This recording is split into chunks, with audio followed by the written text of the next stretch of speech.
Hello friend, आज मैं एक ऐसी रेसिपी लाई हूँ जो बिहार और यूपी में लगभग हर घर में बनती है।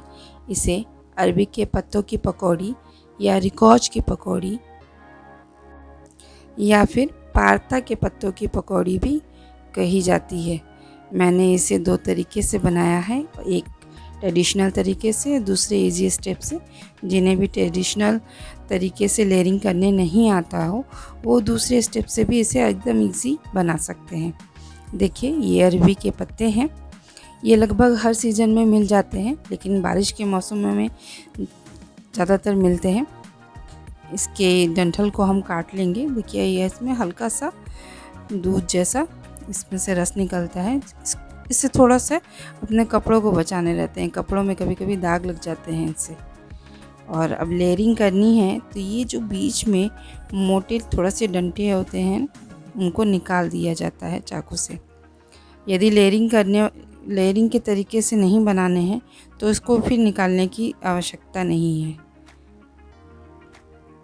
देखिए, इसे हल्का हल्का हम चाकू की हेल्प से निकाल देंगे और उसे धो के हम तैयार कर लेते हैं। मैंने ये चने दाल है, मैंने 3-4 घंटे के लिए 1 कटोरी चने दाल फुला दिए थे। इसे धो के मैं ले ली हूँ। अब इसे क्या करते हैं कि इसको हम एक मिक्सी जार में पीस लेते हैं। यदि आपके पास चने दाल नहीं हो या टाइम नहीं है फुलाने का तो आप बेसन से भी इसे बना सकते हैं। ये लगभग 1.5 लहसुन है और 1 इंच अदरक है। इसे भी हम इसमें रख के पीस लेंगे और थोड़ा हरी मिर्च, 7-8 हरी मिर्च अपने तीखे के अनुसार, जितना आपको पसंद हो उस आवश्यकता अनुसार इसे ले लेंगी। ये थोड़ा तेज़ बनता है इसलिए इसमें थोड़ी मिर्ची और नमक थोड़ा तेज़ डाला जाता है। देखिए, हम सभी अपने जितने भी चना दाल था उसको पीस लिए हैं। ये लगभग 1.5 चम्मच नमक है, आप अपने स्वाद अनुसार डाल लीजिएगा। ये लाल मिर्च है, ये भी मैंने लगभग 1.5 चम्मच ले लिए हैं। हल्दी,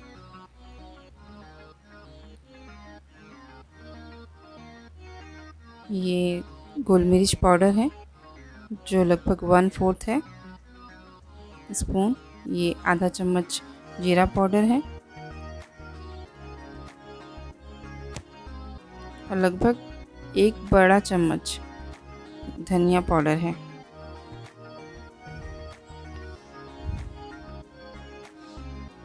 अब इसमें हम लोग आमचूर पाउडर भी डालेंगे।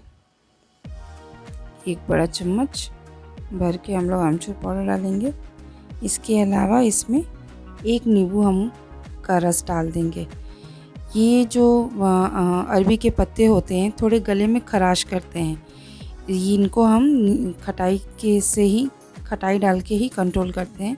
इसलिए इन पत्तों में, पकौड़ी में खटाई बहुत आवश्यकता से थोड़ा सा ज़्यादा पड़ता है।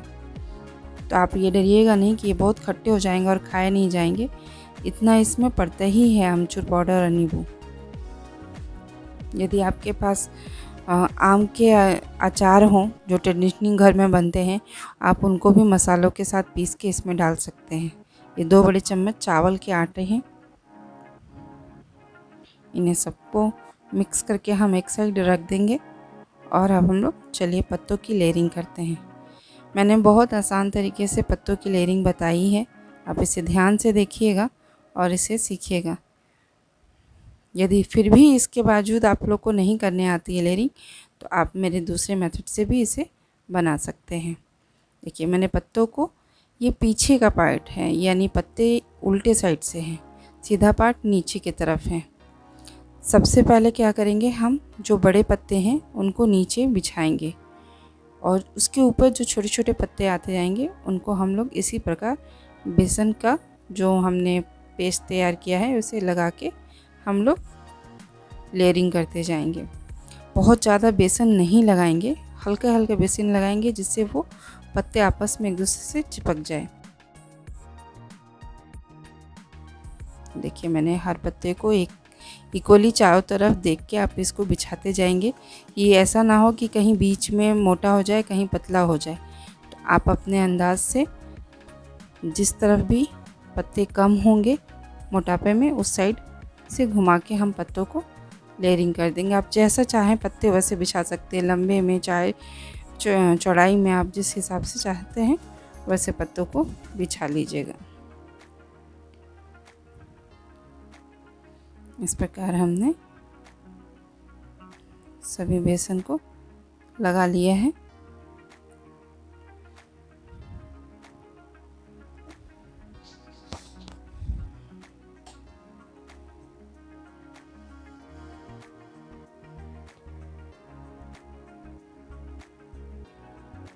इसे बनाना बहुत आसान है। देखने में ये लगता है कि हाँ ये बहुत टफ़ है, इसको कैसे हम फोल्ड करेंगे, लेकिन बहुत ज़्यादा इसमें कोई परेशानी नहीं रहती है।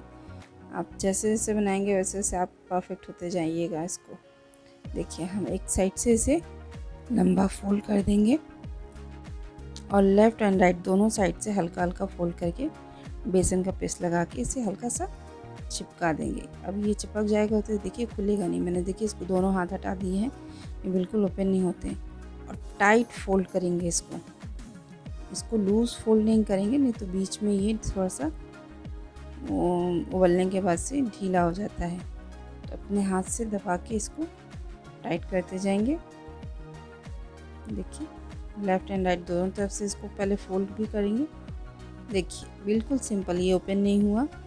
इसके अलावा मैं एक और ट्रिक बताती हूँ। यदि किसी कारण से किसी के भी लेयर खुलते हैं तो आप इसे टूथपिक से इसको फंसा देंगे तो ये बिल्कुल नहीं खुलेंगे। देखिए मेरे लेयर वैसे भी नहीं खुल रहे थे, लेकिन मैंने दिखाने के लिए आप लोगों को टूथपिक यूज़ किया है। आप चाहते हैं तो इसे धागे से भी बांधकर उबाल सकते हैं। इससे क्या होगा कि इसके लेयरिंग नहीं खुलेंगे।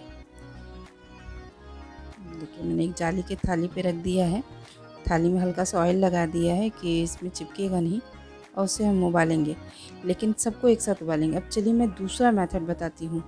इस पत्तों को आप साग की तरह काट लेंगे, जैसे साग काटते हैं वैसे बिल्कुल ईजी। यदि किसी भी कारण आपको लेयरिंग करने में दिक्कत होती है या पत्ते बहुत छोटे छोटे हैं तो दिक्कत होती है, तो आप इसे साग की तरह काट के इसमें देखिए मैंने पेस्ट कुछ बचा लिया है और सब पेस्ट को इसमें डाल के इसे बिल्कुल साग के पकौड़ी जैसे पकौड़ी बनाते हैं वैसे इसको मैश कर लेंगे।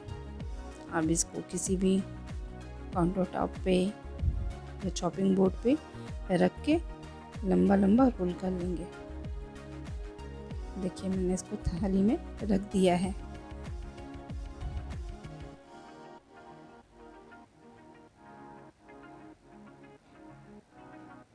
मैंने दूसरा भी रोल एक बना के रख लिया है। अब कढ़ाई में गर्म पानी कर लेंगे अच्छे से। जब खौलता रहेगा तो उस पर इसे रख के हम कम से कम 5 से 6-7 मिनट इसे बॉईल करेंगे। फिर इसे ढक्कन ओपन करके इसको पलट के फिर 5 से 6-7 मिनट में बॉईल करेंगे और इतने में ही आराम से बॉईल हो जाता है। इससे ज़्यादा टाइम नहीं लगता है। यदि आपका जो रोल है वो बहुत मोटा होगा तभी थोड़ा सा और टाइम लगेगा, वरना मीडियम रोल में ये आसानी से इतने समय में बॉईल हो जाता है। अब इसे हम निकाल के किसी बर्तन में फ़ैन के नीचे रख देंगे, जिससे जल्दी ये ठंडा हो जाएगा। उसके बाद हम इसकी आगे की प्रिपरेशन करते हैं और तैयारी करते हैं। देखिए एकदम गर्म है, इसे फ़ैन के नीचे रखेंगे हम लोग, जिससे ये ठंडा भी होते रहे। और टूथपिक को निकाल देंगे। इस समय यदि आप धागा भी लपेटे हैं तो हम उसे भी निकाल देंगे। देखिए ये ठंडा हो गया है।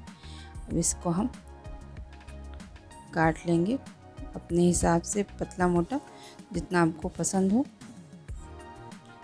ये पकौड़ी मेरी फेवरेट पकौड़ी है। जब ये बॉयल हो जाती है ठंडा होता है तो मैं ऐसे ही कितने सारे पकौड़ी खा जाती हूँ। मुझे इतना पसंद है कि मैं हमेशा इसे बनाती रहती हूँ। देखिए ये जो साग की तरह कटा हुआ था ये वो पकौड़ी है। बिल्कुल बाइंड हो गया है बेसन और वो, इसमें कोई दिक्कत नहीं होती। आप इस हिसाब से बना सकते हैं। और ये जो मैंने रोल किए थे ये वो पकौड़ी हैं, उनको भी हम काट लेंगे। देखिए ये इसकी लेयरिंग है। दोनों का टेस्ट एक जैसा ही रहता है, बस बनाने का मेथड अलग है। अब इसे जो बेसन बच गए थे उसमें हल्का सा पानी लगा के लपेट के कुछ पकौड़ी को हम इस तरह से भी फ्राई करके खा सकते हैं, और हमें जैसा पसंद हो। इसको मैंने 3 तरीके से यूज़ करते हैं। एक ये इस प्रकार से बेसन के साथ लपेट के देखिए, बिल्कुल क्रिस्पी और कड़क तैयार है। आप इसे चाय के साथ भी खा सकते हैं, शाम के स्नैक्स में। अब उसी कढ़ाई में मैंने तेल कम कर दिया है और सीधा डायरेक्ट इसको डाल के फ्राई किए। इसमें आप चाहते हैं तो सरसों के दाने और करी पत्ते से भी फ्राई कर सकते हैं। इसे दोनों तरफ से अल्टी पल्टी करके फ्राई कर लेंगे। देखिए ये दोनों तरीके का फ्राई, दोनों का टेस्ट बहुत अच्छा लगता है।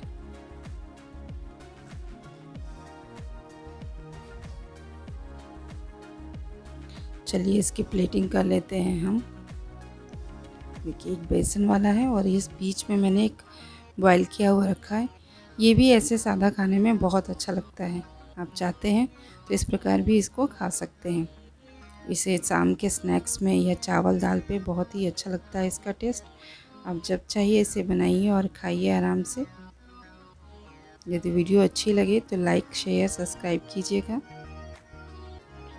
अपनी पूरी फैमिली को खिलाइए, फ्रेंड को खिलाइए। Thank you.